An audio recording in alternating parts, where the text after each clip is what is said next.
환경위해 요인 중에 제가 옛날부터 라돈에 관심이 좀 많은 편인데 또 우리 김창수 교수님이 라돈 전문가시지 않습니까? 라돈은 전문가는 아니고 라돈에 관련된 연구를 한 경험은 있다. 제가 그냥 언뜻 알기로는 우리나라가 흙이 라돈이 좀 많은 흙이고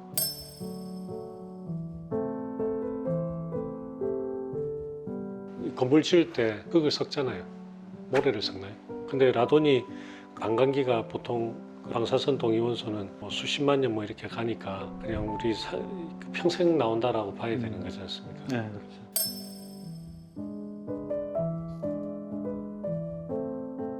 그게 어떻습니까? 이 실태가. 우리나라는 토질 자체가 화강암지대이기 때문에 라돈이 많은 지역이거든요. 그래서 이제 주로는 산간지대 위주로 이제 라돈이 좀 많이 생겨요. 그래서 우리나라에 산맥이 분포하고 있는 지역은 WHO나 그 국제적인 기준을 초과하는 지역이 좀 많아요. 라돈은 흡입을 하게 되면 분열이 되면서 세포를 때리거든요. 근데 그 때리면은 유전자에 데미지를 줘가지고 폐암이 발생하든지 이런 경우가 생기죠. 그래서 미국의 예를 들면은 라돈은 폐암의 두 번째 원인. 네. 그렇게 라돈이 되게 중요하거든. 그래서 미국 같은데 슈퍼마켓에 가면 라돈 간이 측정기를 아예 팔아. 집에 두고 측정을 할 수 있게. 미국은 집의 구조를 보면 우리나라하고 좀 틀리잖아. 우리는 아파트가 많은 반면에 미국은 땅이 넓어서 그렇지 주택을 되게 선호하잖아요. 미국식 주택 구조는 지하층이 항상 있어요. 그래서 지하를 항상 파가지고 지하에서 이제 다양한 활동을 하는데 그 지하가 라돈에 취약하다라는 거잖아요. 지하가 라돈에 취약하다고 하는 이유가 땅에서부터 올라오니까.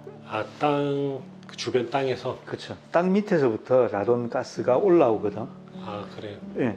그래서 주로 이제 우리가 집을 지을 때 콘크리트나 이런 것들로 다설을 잘 해가지고 크랙이 없이 잘 만들게 되면은 가스가 안으로 못 들어오잖아. 네. 그죠? 콘크리트가 아주 잘 되어 있으면. 근데 시간이 지날수록 콘크리트는 균열이 생기고 밖에서부터 안으로 들어올 수 있죠. 그래서 지하실에 크랙이 있다라고 하면 그쪽으로 라돈 가스가 들어올 수가 있거든요. 그래서 지하에 주로 이제 라돈 가스 농도가 좀 높게 나타나는 경우가 있어서 이게 이제 지하실인 경우에 가급적 자주 환기를 시키라라고 되어 있죠.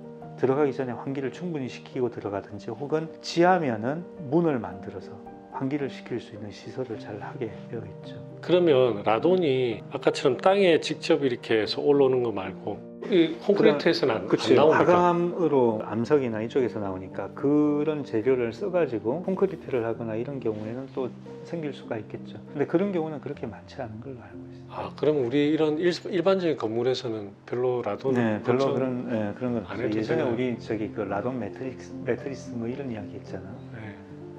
그런 경우도 평생 노출이 되었을 경우에 폐암을 발생시킬 정도의 수준은 아니다. 그렇게 아마 식약처에서 발표한 걸로 알고 있어요.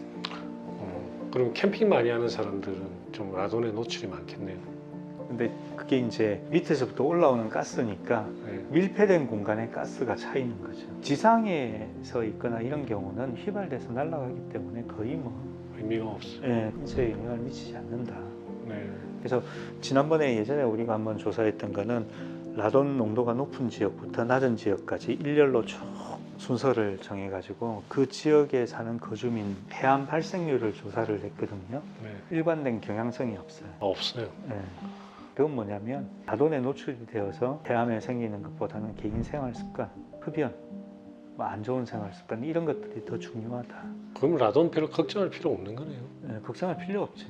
저는 라돈에 대해서 좀 훨씬 더 강하게 우려를 하고 있었는데 그 정도가 그 정도는 아니네요. 아니고 환기 잘 시키고 그러면은 특별히 문제는 없어요. 이걸로 우리나라의 거의 70%가 WHO 기준을 넘게 위험 지역이다. 그럼 건물도 다 위험한 거 아닙니까? 또 우리나라 땅. 건물은 괜찮은데 지하가 상당히 안 좋아요. 뭐 나는 강원도에서 살고 싶다. 그럼 강원도에서 땅 팔고 살면 안 되지. 거기서 주택을 지어서 거기 지하 만들어서 하면은 좀 안 좋네요. 그렇게 하려면 일단은 요즘은 건축 기술이 발달해서 밑에 땅을 팔 때 다설이나 이런 걸 잘 해가지고 저기 외부 크랙이 잘 안 생기게 그렇게 아주 잘 만들면은 특별히 문제는 없죠. 뭐, 그래서 가급적이면 지하보다는 네. 지상에서 뭐 땅 파고 들어가서 뭘 살아. 지상에 1, 2층 지으면 되지. 아, 지상은 별 관계가 없. 지상은 별 관계 없어. 그럴 수 있겠네요. 그래서 대개 그런 경우에는 신입 사원을 가장 먼저 출근을 시켜가지고 환기를 시키게 하지.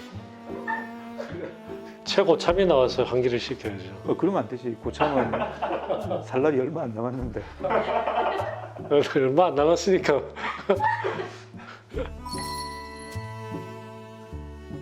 그래서 처음에 지하나 이런 데는 아침에 오면은 우리 사무실도 다 마찬가지고 여기도 마찬가지고 밖에 대기오염 농도가 높다 하더라도 환기를 시키고 그 다음에 문을 닫고 이제 활동을 하는 거죠.